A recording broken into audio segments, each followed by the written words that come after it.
الحمد لله كفى وسلام على عباده الذين اصطفى. أما بعد فأعوذ بالله من الشيطان الرجيم.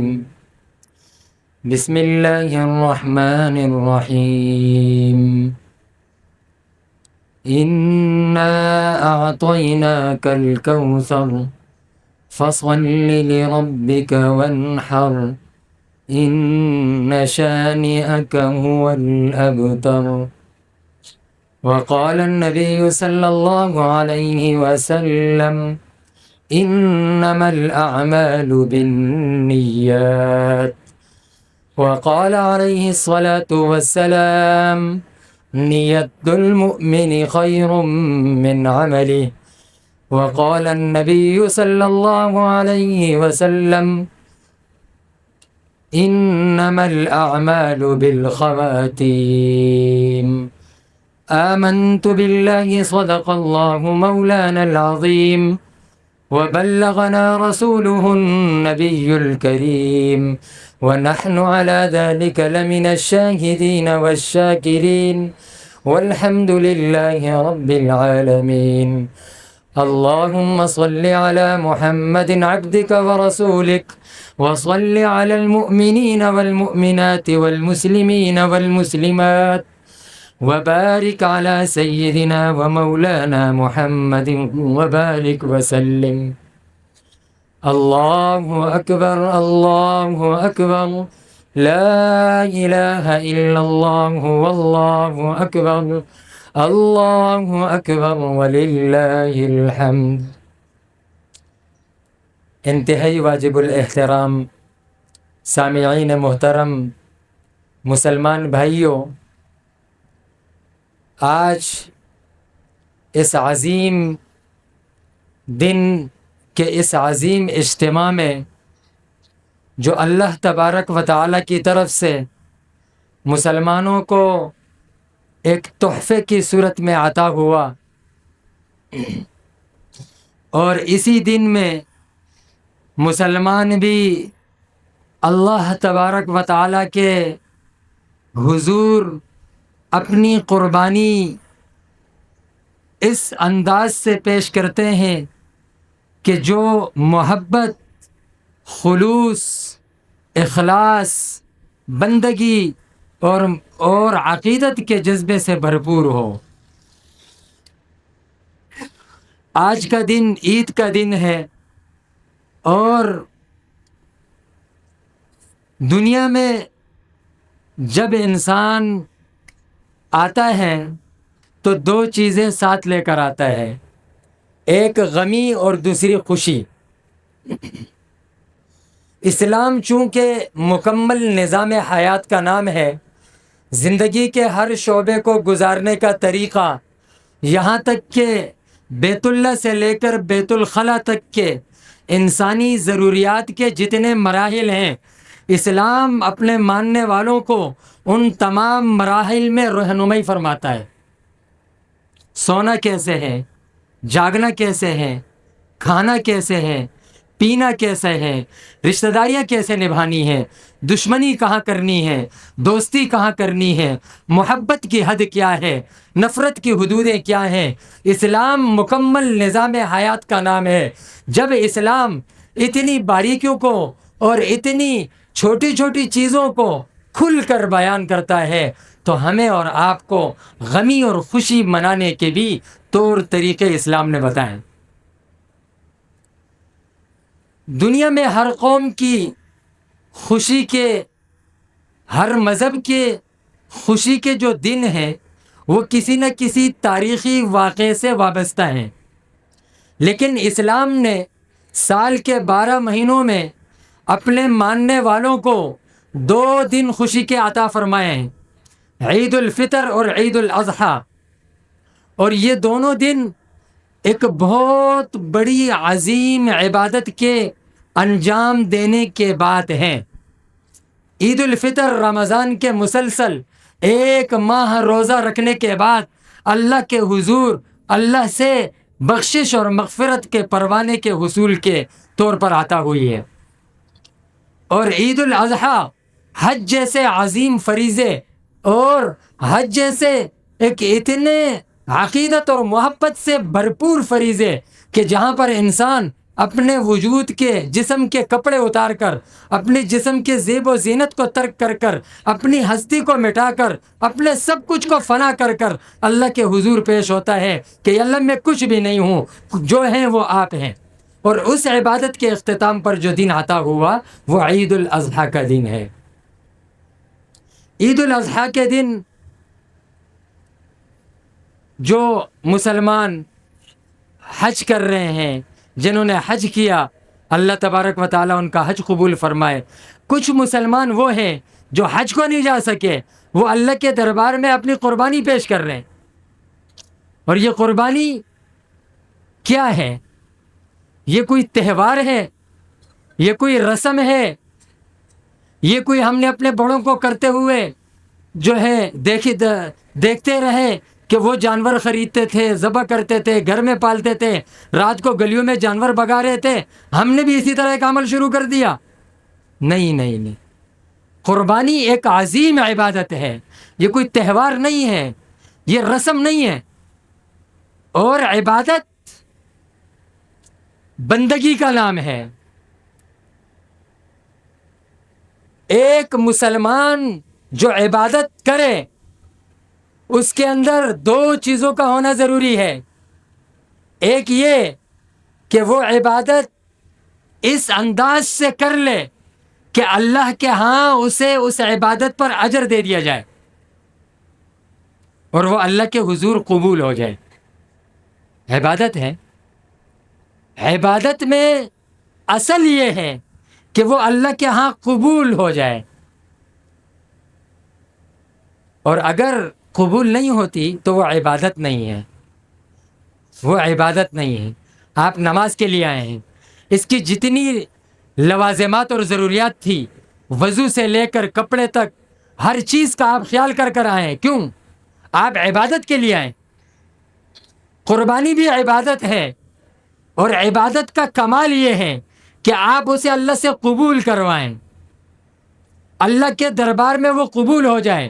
اور جب عبادت قبول ہو جائے تو اس کے دنیاوی ثمرات بھی ہیں، اصل اجر تو آخرت میں ہے، لیکن اس آخرت والے اجر کی کچھ جھلک یہاں دنیا میں بھی ملتی ہے۔ اور ہر عبادت کے قبولیت کے لیے دو چیزیں ضروری ہیں، غور سے سننے کی بات ہے۔ ہر عبادت، یہ بات پہلے بھی آپ کے سامنے عرض کی گئی ہے، ہر عبادت کی قبولیت کے لیے دو چیزیں ضروری ہیں۔ نمبر ایک، نیت۔ نیت، میں قربانی کیوں کر رہا ہوں، میں جانور کیوں ذبح کر رہا ہوں۔ نمبر دو، اخلاص۔ میں نے جو آپ کے سامنے حدیث پڑھی، پہلی حدیث انما الاعمال بالنیات، آپ علیہ السلام نے فرمایا کہ اعمال کا دار و مدار نیتوں پر ہے۔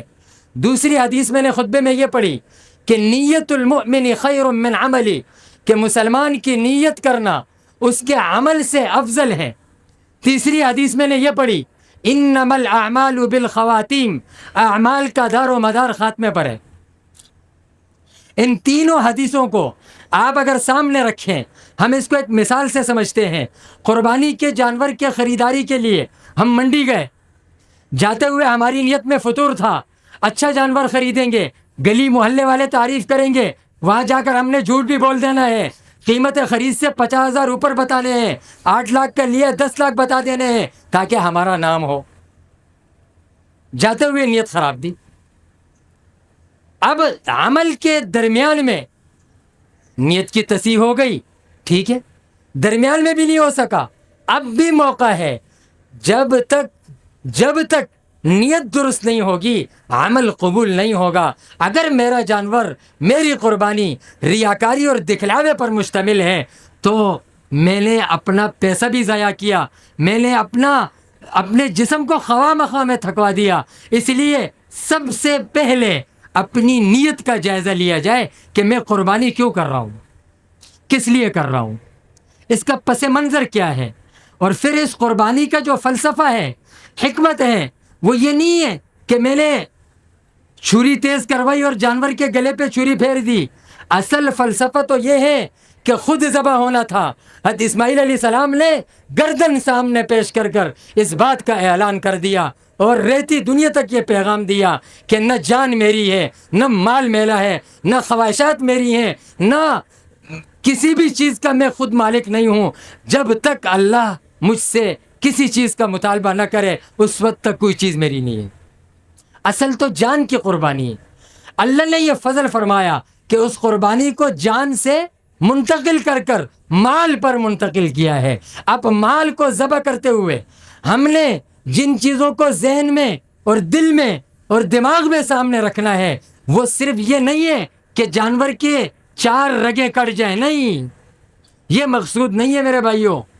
قربانی کا مقصود ہے میرے اندر کی جو بیماریاں ہیں، کینہ ہے، حسد ہے، بغض ہے، خواہشات ہیں، اللہ کی نافرمانی ہے، جناب رسول اللہ کے طریقوں کی مخالفت ہے، صحابہ اکرام کے نقش قدم سے ہٹ کر زندگی گزارنا ہے، یہ تمام چیزیں جو میری 24 گھنٹے کی زندگی میں شیطان اور نفس کی غلامی اور ان کی پیروی میں گزر رہی ہیں، میں اپنی ان تمام خواہشات کو ذبح کر رہا ہوں۔